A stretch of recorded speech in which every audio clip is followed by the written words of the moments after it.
இந்த வீடியோவில் நம்ம சூப்பரான ஒரு எக்லெஸ் பிளைன் கேக் எப்படி செய்கிறதுன்னு பார்க்கலாம் வாங்க. இதுக்கு பாலோ முட்டையோ தயிரோ எதுவுமே சேர்க்காம வெறும் தண்ணியை வச்சே நல்லா சாஃப்டான ஃப்ளஃபியாக வர மாதிரியான கேக் சூப்பராக செய்யலாம் வாங்க. இது பிகினர்ஸ் கூட ஈஸியாக செஞ்சிடலாம்.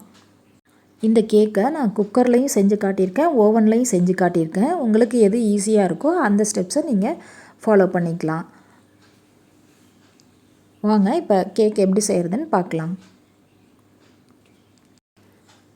இந்த கேக் செய்கிறதுக்கு ஃபஸ்ட்டு நான் 2 கப் அளவுக்கு மைதா எடுத்திருக்கேன். நீங்கள் கோதுமையில் செய்கிறதா இருந்தாலும் செய்யலாம். அதுக்கு 1 ஸ்பூன் அளவுக்கு பேக்கிங் பவுடர் எடுத்திருக்கேன். அடுத்தது ஒரு அரை ஸ்பூன் அளவுக்கு சமையல் சோடா எடுத்திருக்கேன். இது எல்லார் வீட்லேயுமே இருக்கிற பொருள் தான். அடுத்தது ஒரு 1/4 ஸ்பூன் அளவுக்கு சால்ட் சேர்த்துருக்கேன். இப்போ இது எல்லாத்தையும் ஒரு சலடை வச்சு சலிச்சிருங்க. இதை ஒரு 3 தடவை சலிச்சுக்கோங்க. அப்போ தான் நல்ல ஃப்ளஃபியாக நல்ல சூப்பரான கேக் நம்மளுக்கு கிடைக்கும். சும்மா ஒரு தடவை சலித்தோம்னா நார்மலாக தான் கிடைக்கும். இந்த மாதிரி ஒரு 2-3 தடவை சலித்து எடுத்துக்கோங்க. அப்போ தான் அந்த எல்லா பொருளும் ஒன்றா ஈவனாகவும் மிக்ஸ் ஆகும். நம்ம சலித்து வச்ச மாவை அதை தனியாக வச்சுக்கலாம். அடுத்தது ஒரு பவுலில் 1 கப் அளவுக்கு நான் ஜீனி எடுத்திருக்கேன். இந்த கப்பால் தான் நான் மைதாவெல்லாமும் அளந்தேன். இது 250 ml பிடிக்கிற அளவுக்கு உள்ள கப்பு.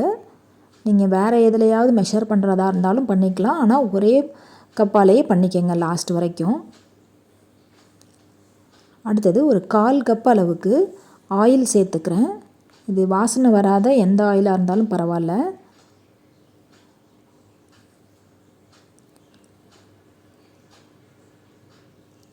அடுத்தது இதோடையே 1 கப் அளவுக்கு தண்ணி சேர்க்கணும். நார்மல் தண்ணி சேர்க்கணும். அதை ஃபுல்லாக சேர்த்துறாமல் கொஞ்சம் கொஞ்சமாக சேர்த்து நல்லா மிக்ஸ் பண்ணி விட்டுக்கலாம். நல்லா இந்த ஜீனி கரையிற அளவுக்கு மிக்ஸ் பண்ணி விட்டுக்கலாம். இப்போ ஜீனி நல்லா கரைஞ்சிருச்சு. மிச்சம் இருந்த தண்ணியையும் நான் அதில் சேர்த்துட்டேன். இதில் நம்ம சலித்து வச்சுருக்க மாவை கொஞ்சம் கொஞ்சமாக சேர்த்து நல்லா மிக்ஸ் பண்ணி விட்டுக்கலாம் ஒரு விஸ்க் வச்சுட்டு. இது நான் 3 தடவை சலித்து வச்சுருக்க மாவு. இதை கொஞ்சம் கொஞ்சமாக சேர்த்துக்கலாம். ஒன்றா கொட்டிடாமல் கொஞ்சம் கொஞ்சமாக சேர்த்துட்டு மிக்ஸ் பண்ணி விட்டுக்கலாம். இதில் பாருங்கள், நம்ம பாலோ முட்டையோ எதுவுமே சேர்க்கலை. ஆனாலும் கேக் நல்லா சூப்பராக ஃப்ளஃபியாக வரும் பாருங்கள். இதோடையே ஒரு 5-6 ட்ராப்ஸ் இருக்கிற மாதிரி வெனிலா எசன்ஸ் சேர்த்துக்கலாம். உங்கள்கிட்ட எசன்ஸ் இல்லைன்னா ஏலக்காய் பொடி கூட சேர்த்துக்கலாம். சேர்த்துட்டு நல்லா மிக்ஸ் பண்ணி விட்டுக்கலாம். இப்போ இதோடையே 1 ஸ்பூன் அளவுக்கு லெமன் ஜூஸ் சேர்த்துக்கலாம். உங்கள்கிட்ட வினிகர் இருந்துச்சுன்னா சேருங்க. அப்படி இல்லைன்னா நார்மலாக லெமன் ஜூஸே சேர்த்துக்கலாம். மாவை ஒரே டைரெக்ஷன்லேயே மிக்ஸ் பண்ணி விட்டுக்கலாம். இப்போ பாருங்கள், மாவு நல்லா கரெக்டாக ரெடி ஆகிடுச்சு. இதை நம்ம எந்த பாத்திரத்தில் பேக் பண்ண போகிறோமோ அந்த பாத்திரத்தை எடுத்து அதில் உள்ள கொஞ்சம் நெய்யோ இல்லை எண்ணெயோ தடவிட்டு ஒரு பட்டர் ஷீட் போட்டுக்கலாம்.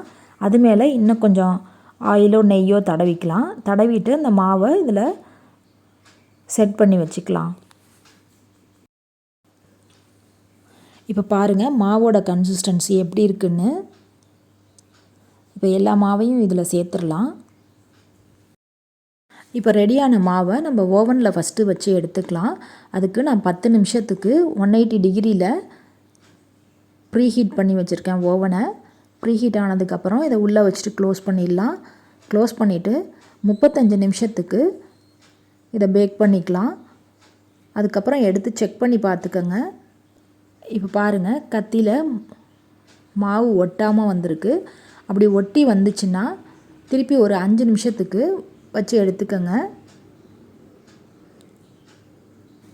இப்போ கேக் நல்லா வெந்து வந்துருச்சு. அதை வெளியில் எடுத்து வச்சுக்கலாம். கொஞ்சம் நேரம் ஆறுனதுக்கப்புறம் இது மாதிரி சைட்ஸ் எல்லாம் கத்தியால் எடுத்து விட்டுக்கலாம் ஃபஸ்ட்டு.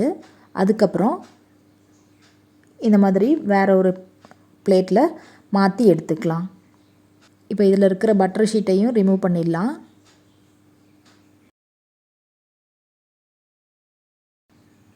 இந்த சைட்ஸ்லாம் பாருங்கள் எவ்வளோ சூப்பராக வந்திருக்கு, சாஃப்டானு. நீங்களும் இந்த கேக்கை கண்டிப்பாக ட்ரை பண்ணி பாருங்கள். அடுத்தது குக்கரில் எப்படி இந்த கேக்கை செய்யலான்றதையும் பார்த்துடலாம். அடுத்தது குக்கரில் இந்த கேக்கை செய்கிறதா இருந்தால் குக்கரில் கீழே சால்ட்டு சேர்த்துக்கலாம். சேர்த்துட்டு ஒரு ஸ்டாண்டு வச்சுக்கலாம். ஸ்டாண்டு வச்சுட்டு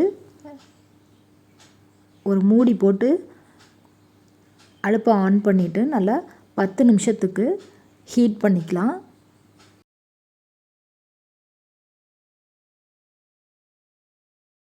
இப்போ குக்கர் நல்லா 10 நிமிஷம் ப்ரீ ஹீட் ஆகிடுச்சு. இதில் நம்ம ரெடி பண்ணி வச்சுருக்க மாவை உள்ளே வச்சுட்டு மூடி வச்சிடலாம். மூடி வச்சுட்டு மீடியம் ஃப்ளேம்லேயே வச்சுட்டு ஒரு 45 நிமிஷத்துலேருந்து 50 நிமிஷம் வரைக்கும் வச்சு பேக் பண்ணி எடுத்துக்கலாம். இப்போ ஒரு 40 நிமிஷம் கழித்து செக் பண்ணி பார்த்துக்கோங்க. மாவு ஒட்டாமல் வந்துருந்துச்சுன்னா வெந்திருக்குன்னு அர்த்தம். இப்போ மாவு ஒட்டி இருந்துச்சுன்னா இன்னும் கொஞ்சம் நேரம் ஒரு 10 நிமிஷம் வச்சு எடுத்துக்கோங்க. இப்போ பாருங்கள் மாவு ஒட்டாமல் வந்திருக்கு. இப்போ கேக்கை கொஞ்சம் நேரம் வெளியில் எடுத்து வச்சு ஆறுனதுக்கப்புறம் ஒரு பிளேட்டில் ட்ரான்ஸ்ஃபர் பண்ணிக்கலாம்.